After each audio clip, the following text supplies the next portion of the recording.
Vous êtes sur NCA, la nouvelle chaîne africaine. Le chiffre n'est pas réjouissant. Il est de l'Agence internationale de l'énergie atomique. 590 millions d'Africains n'ont pas accès à l'électricité. Tous les soirs, ils sont dans le noir. Ceux qui y ont accès la payent cher, très cher souvent. Mais comment l'expliquer? Comment comprendre cette situation? Pour en parler, nous recevons Olivier Ngor. Il est ingénieur, architecte, expert en énergétique du bâtiment. Il est notre invité. Olivier Ngor, bienvenue. Merci à vous d'avoir accepté notre invitation. Merci, c'est moi qui vous remercie pour l'invitation. Commençons par ce qui concerne le quotidien des Africains, et ils sont nombreux. Ça fait des décennies que nous nous plaignons de la question du délestage. Comment se fait-il que nous n'arrivons pas à résoudre ce problème et qu'il y ait aujourd'hui sur le continent des gens qui n'ont le courant que pendant 4 heures dans la journée, pendant 8 heures dans la journée, et d'autres même pendant des jours sont sans courant. Comment comprendre cela? Ok, très bien. Alors, je pense que la question de l'énergisation de notre continent, il faut d'abord scinder les choses en deux parties. C'est-à-dire qu'il faut mettre de côté tout ce qu'on peut appeler l'Afrique maghrébine, qui est dans une situation du point de vue de l'énergisation qui est tout à fait différente de celle de l'Afrique subsaharienne. Bien sûr. Donc, circonscrivons un petit peu la situation à l'Afrique subsaharienne. Alors, pourquoi est-ce qu'on n'a pas d'énergie?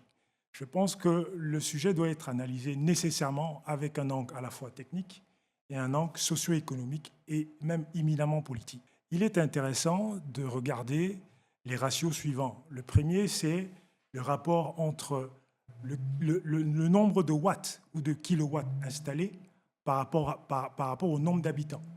Je voulais donner des chiffres, des ratios qui vont tout vous indiquer. Le premier ratio, c'est le rapport entre la puissance globale installée par pays par rapport au nombre d'habitants. C'est ça. Okay, je vais prendre deux exemples, même trois. Vous prenez le Nigeria, c'est une puissance économique africaine, Bien sûr. une des plus grandes, en tout cas en volume. Bien sûr. On est à 60 watts par habitant. Vous prenez le Cameroun, c'est à peu près pareil, 60 watts par habitant. Vous prenez un pays comme la France qui est industrialisé, une puissance nucléaire, on est à 2176 watts, c'est-à-dire plus de 2 kilowatts par habitant. On est sur un rapport de 30. C'est ça. Le deuxième ratio, c'est lequel? C'est vous prenez toujours le nombre de la puissance électrique, de production électrique installée au global par rapport au PIB. Et là, on se rend compte que, par exemple, pour la France, on est à 0,03. Oui. Pour l'Allemagne, on est à... Non, la France, c'est 0,044. Pour le Cameroun, c'est 0,035. Pour le Nigeria, c'est 0,05.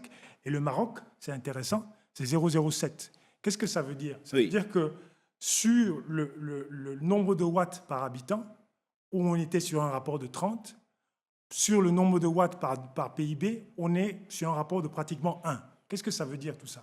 Ça veut dire que, en fait, en Afrique, on n'a pas d'électricité, en tout cas en Afrique subsaharienne, parce qu'on n'investit pas assez dans les infrastructures, dans les infrastructures de production. De production de l'électricité. Tout à fait.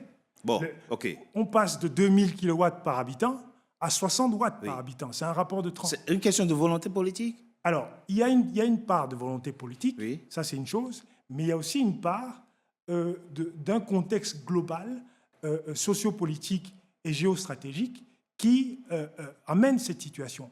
Le manque de volonté politique, je le signale, parce que comparez par exemple le Maroc et le Nigeria. Le Maroc est à un ratio de 0,07. Et si vous prenez le nombre de watts installés par habitant au Maroc, on est à 300 watts. La différence s'explique comment? Mais c'est une question d'investissement dans les infrastructures. C'est-à-dire qu'à partir du moment où on a une puissance installée qui est déjà largement insuffisante, on ne peut pas espérer avoir de l'électricité tout le temps dans tous les foyers. Ce n'est pas possible. Donc déjà, c'est un fait qu'il faut constater. Maintenant, il faut poser la question de comprendre. Pourquoi est-ce qu'il y a ce sous-investissement? Oui. La question, pour moi, elle résume d'abord des choix politiques. Je voulais donner la comparaison entre le Nigeria et le Maroc. Le Nigeria est à 300 watts par habitant. Le Maroc est à 300 watts par habitant. Le Nigeria en est à 60. On ne peut pas me dire que le Nigeria n'est pas capable de faire autant d'efforts que le Maroc. Pourquoi il ne le fait pas? C'est une question de choix politique. C'est une question de choix politique et d'organisation et de bon fonctionnement de la gouvernance d'un pays. Alors, je voudrais rentrer quand même dans une analyse un peu plus profonde de savoir pourquoi est-ce qu'on a ce déficit en termes d'investissement. Oui. Et là, je vais invoquer la question monétaire. Parce que nos pays africains sont ligotés sur le plan monétaire. Monétaire ou financière? Non, monétaire, vous voulez dire? C'est la même chose. Oui, monétaire, c'est-à-dire que quand on a... nos États ont du mal, n'ont même pas de politique monétaire. C'est-à-dire que la doxa néolibérale impose à nos États l'idée que la politique monétaire doit être transparente du point de vue économique. C'est-à-dire qu'elle ne doit pas servir la croissance économique. Elle ne doit servir qu'à limiter l'inflation. Or, quand on part de ce principe, ça veut dire que la politique monétaire ne répond pas aux besoins réels de financement de l'économie. Et ça veut dire Et quoi? comment ça se traduit? Oui. C'est important de dire, parce que quand je parle de politique monétaire, il faut expliquer aux gens. Quand on dit qu'il n'y a pas de politique monétaire, ça veut dire simplement que l'économie est sous-financée. C'est-à-dire que le volume de crédit qui est accordé aux opérateurs économiques est très faible. Je donne un chiffre. Oui. Je donne un chiffre. Prenez la Malaisie. La Malaisie, ce n'est pas les États-Unis. Okay? La Malaisie, le taux de financement de la Malaisie, c'est-à-dire le volume de crédit accordé aux opérateurs économiques, c'est à peu près 125% du PIB. Au Cameroun, ou même en Côte d'Ivoire, on est à peu près 25-30%. Donc, ce qui veut dire qu'il n'y a pas suffisamment de financement dans l'économie pour le faire. Alors, à partir du moment où on a ce blocage, qu'est-ce qu'on doit faire?